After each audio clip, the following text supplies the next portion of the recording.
to what's ahead. Can't wait for this one as well. It should be a cracker. It should. Now, the fascinating sub-lot is, of course, KL Rahul, the Bangalore boy that he is. He loves playing against RCB. In fact, every time he's gone on to get a 50-plus score against RCB, they've had a 100% record win, whichever team he's played for. Now, that certainly is on top of the list right now that we want to ask you. And in particular, what's Faf du Plessis' plan going to be for a man like KL Rahul, who's so important in this fixture? Yeah, I mean, good questions, really. I mean, he's got a good record against most sides, doesn't he? I did actually the game the other day where he got a brilliant 100 against Mumbai, and we put up his numbers there. I think he averaged 66 against Mumbai. He averages, and all the teams, the averages are very high, the strike rate. He's just a purely, great player. I love watching him play, in particular in this format. So challenges, like you say, for Faf and RCB, how they're going to go about it. I mean, I've got a couple of thoughts, really. As Mumbai did the other day, they might open with off spin, and that will perhaps bring in Maxwell. I mean, they'll like to use Maxwell off and on. I don't think they guarantee him 4 overs, but that might just be a way of getting rid of one over, and it sort of serves a little bit for Quinton de Kock. I don't think is as comfortable against off spin early on. So you've got the two of them there. So you might go with Maxwell, but I wouldn't leave it too long before I go with Hazelwood, because you've got to go with, I think, your number one bowler, your trump card. And if you look at KL Rahul, and again, it's very easy to look back at certain instances. You look at the Mohammad Shami dismissal of KL Rahul. Now, that would have got most players out because it was the perfect delivery on off stump. But if anyone can sort of bowl that type of ball, then it's probably going to be someone like Josh Hazelwood. So I would just let 1 over of Maxwell and then straight into Hazelwood, zoning in on that top of off stump, and try and pick up an early wicket. Because as KL Rahul has shown in recent games, if you don't get him out early, he'll punish you. Yeah, you mentioned KL Rahul's dismissal to Mohammad Shami, but many people are talking about Trent Boult's dismissal to, of course, get KL Rahul out with that absolute beauty. So maybe David Willey can do that, but unfortunately he might not be playing this one given Josh Hazelwood's form. Let's talk about Lucknow Super Giants in their number 3 position. They've chopped and changed. They got Manish Pandey, who was looking decent touch. But do you think that should be a fixed position? And do you think that man should be Marcus Stoinis?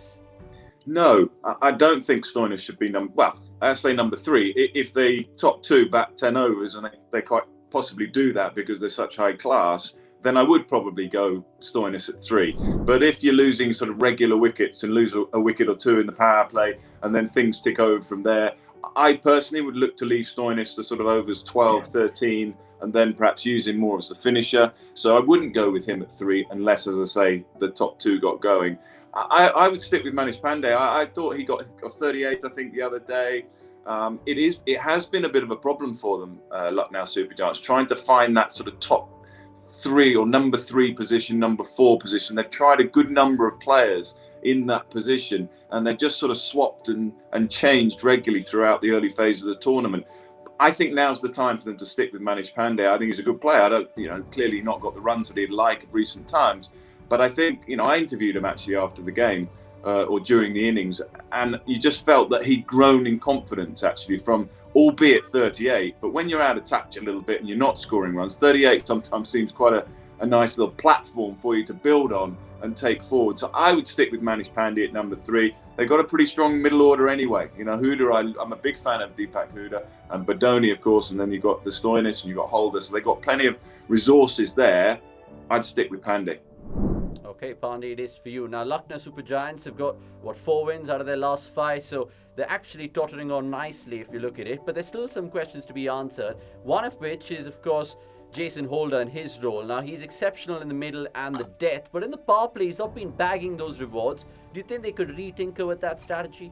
I do, and I mentioned 3 and 4 as being a slight issue for Lucknow Super Giants. The other slight problem they've had, and you're right, and of course the results have come their way. So I think 4 wins so far. So they've got the wins to give the team the confidence, and often that's a good way of looking at it when you're playing well and you've got to make some alterations. And I think that is another one, your point there, that they, I think in the last 6 games, I think they've tried 4/5 different bowling combinations in the early overs, in the power play overs. So, in those first 2 overs. So I think they too are juggling it around a bit, just trying to find the combination that works for them. And I guess in some ways that's inevitable. New franchise, new players coming together, new tournament for them. So they're just juggling it around a little bit.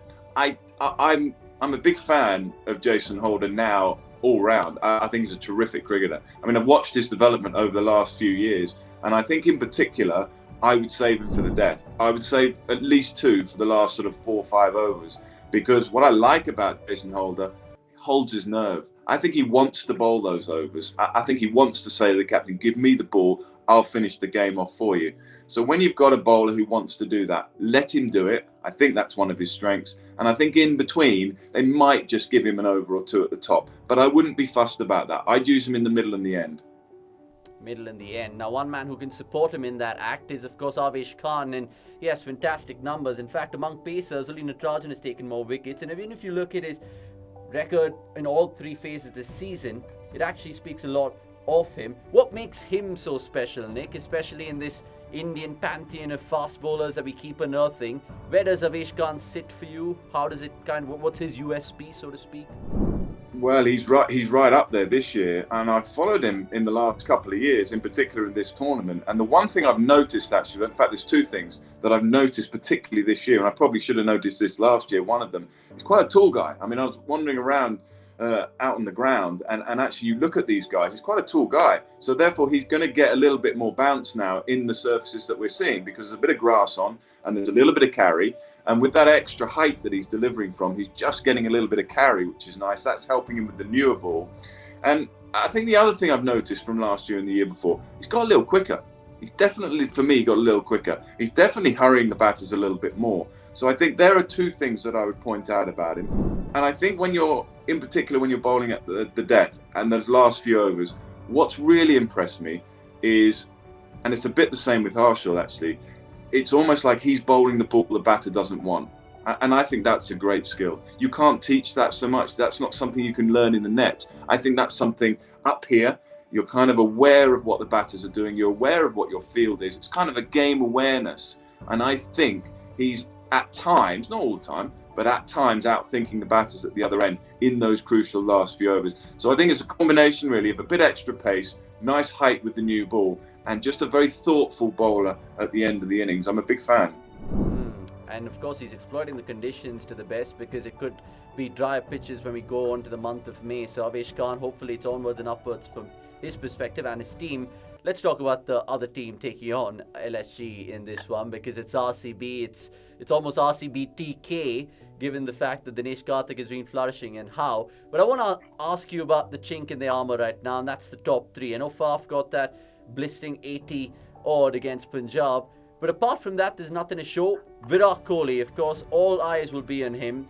How can he turn his career around, so to speak, because it's been a lull? And more importantly, what is his role in this RCB team now that he's not captain? Well, to score as many runs as possible and support Faf. I mean, okay, he's not got the stripes now, but he's a very, very, very fine, leader, and has been for a long time. He's not tossing the coin, he's not captain, he's not making the speeches, but he will be out there guiding and advising. So that's one of his roles. But obviously, essentially, he's to sort of try and get the side as many runs as possible. Actually, when you look at his 5 or 6 innings so far, he had 2 run-outs. He's had one. I was on commentary. I mean, to me, there was a clear inside edge given out, so that's another one. And he's got a couple of 40s, I think, in between. So he's kind of ready, poised to go. I don't think you'd say after 5, 6 innings, you'd say he's out of form.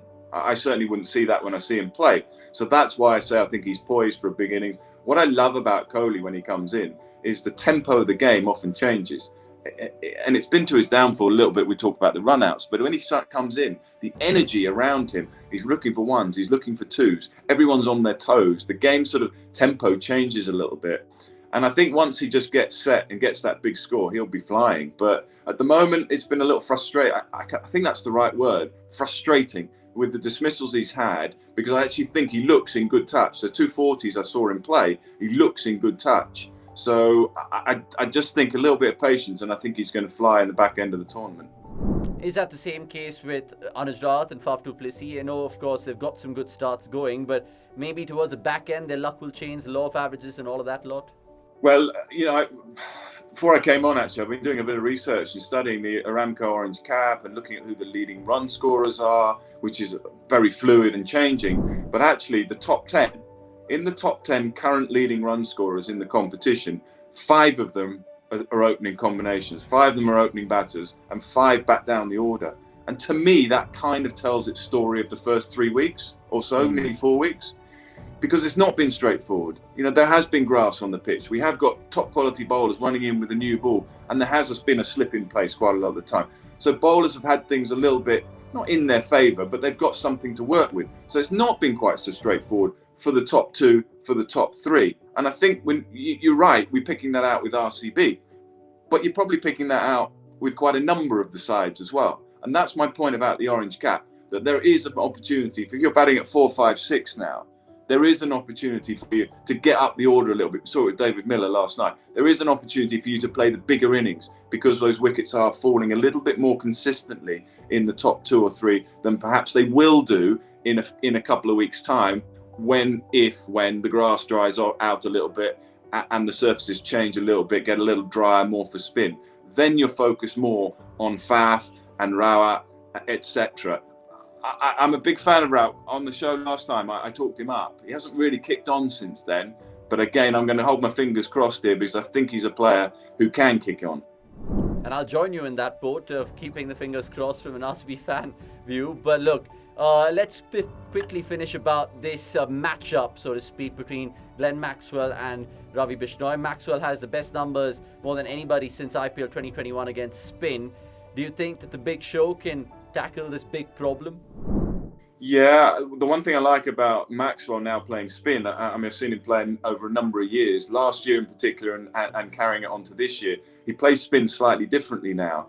He was very keen in previous years to get down the pitch, meet the spinner, and try and dominate from down the pitch. Nowadays, he stays at home a lot. He stays in the crease. He plays a lot from the crease, and he's very strong and powerful. Great footwork up and down inside the crease. And he obviously plays these reverse sweeps incredibly well, very difficult to bowl to. So his method has slightly changed, and it has had a huge effect on his strike rate and, of course, on his average. So that's something that he'll work on. Bishnoi will try and trap him on the crease. That's where that's a nice matchup, because Bishnoi, almost over the perpendicular, bowls a lot of balls into the pads of the right-hander and bowls a lot of googlies because of the action.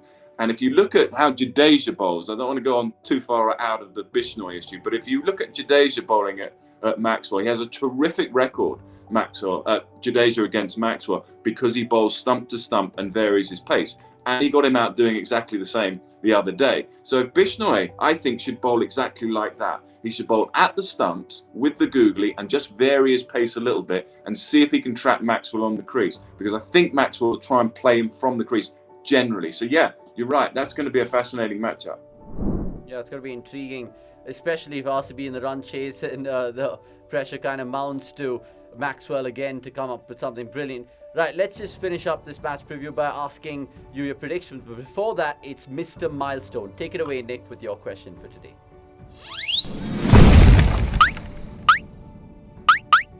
Right, Mr. Milestone. Okay, this is a toughie. Who requires 38, just 38, so probably going to get it in this innings potentially on this game. 38 more runs for 1,000 IPL runs. 38 more runs for 1,000 IPL runs. Good luck.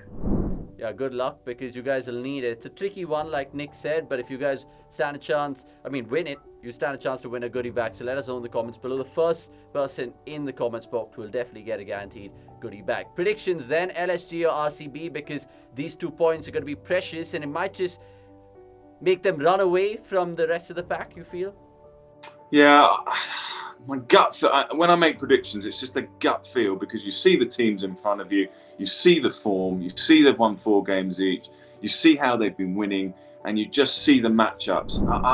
I've got a gut feel for RCB, a little bit for the point that we made earlier. I can't see it being too long before Faf makes a big contribution. Okay, he's got an 88. Before Rawat continues to impress at the top of the order, and before Virat Kohli makes a substantial score. So they're winning games, and DK has been absolutely awesome, but they're winning games without that top 3 really making regular contributions. I can't see that happening for long. And so therefore I'm backing RCB's top order to fire. And therefore, yeah, I just think with Hasaranga, I think with their bowling option, Harshal back now, I just think on the day that they will get the points. But, of course, they're up against a very strong side who are playing some fantastic cricket. But if you want a winner, I'm going to go RCB. Okay, you guys can catch it all on Tuesday night, and we'll be there for the post-match live with Nick Knight. So join us then. Until that time, it's a goodbye from Nick and, of course, me on cricket.com.